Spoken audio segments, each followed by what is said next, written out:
മാവേലിക്കരയിൽ KSRTC driver bus ഓടിക്കുന്നതിനിടയിൽ ഹൃദയാഘാതമുണ്ടായതിനെ തുടർന്ന് മരിച്ചു. നിയന്ത്രണം വിട്ട ബസ് കടകളിലേക്ക് ഇടിച്ചുകയറി. ചെന്നിത്തല സ്വദേശി C. പ്രദീപാണ് മരിച്ചത്. ഹരിപ്പാട് പത്തനംതിട്ട സംസ്ഥാന പാതയിൽ മാവേലിക്കര നടക്കാവിൽ ഇന്ന് രാവിലെ 8:22ഓടെയാണ് സംഭവം. ബസ് ഓടിച്ചുകൊണ്ടിരിക്കെ പ്രദീപ് ബസ്സിലേക്ക് കുഴഞ്ഞു വീഴുകയായിരുന്നു. ബസ് നിയന്ത്രണം വിട്ടു പോകുന്നത് ശ്രദ്ധയിൽപ്പെട്ട യാത്രികരിൽ ഒരാളാണ് സ്റ്റിയറിംഗ് തിരിച്ച് കടകളുടെ ഭാഗത്തേക്ക് ബസ് ഇടിച്ചുകയറ്റി നിർത്തിയത്. പ്രദീപിനെ ഉടനെ തന്നെ മാവേലിക്കര ജില്ലാ ആശുപത്രിയിലും പരുമലയിലെ സ്വകാര്യ ആശുപത്രിയിലും പ്രവേശിപ്പിച്ചെങ്കിലും ജീവൻ രക്ഷിക്കാനായില്ല. ബസ്സിൽ 20ഓളം യാത്രികർ ഉണ്ടായിരുന്നു.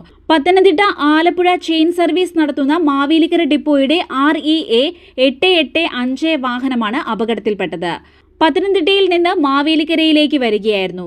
യാത്രികരിൽ ആർക്കും തന്നെ സാരമായ പരുക്കുകളില്ല എന്നാണ് പ്രാഥമിക വിവരം. പ്രദീപിന് മുൻപ് ഹൃദയാഘാതം ഉണ്ടായിട്ടുള്ളതായി KSRTC അധികൃതർ അറിയിച്ചു.